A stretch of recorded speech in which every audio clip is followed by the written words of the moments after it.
আবৃত্তি করছি কবি শঙ্খ ঘোষ রচিত কবিতা হামাগুড়ি। ঘুমটা ভেঙে গেল হঠাৎ।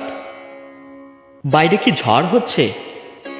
দাপাদাপি করছে জানালার পাল্লা দুটো, মাঝে মাঝে বিজলি ঝলকাচ্ছে।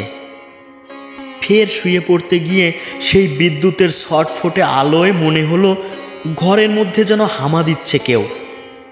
কে ওখানে? কে? হামা কোনো শব্দই করে না। উঠে আসি কাছে, আবার জিজ্ঞেস করি, কে আপনি?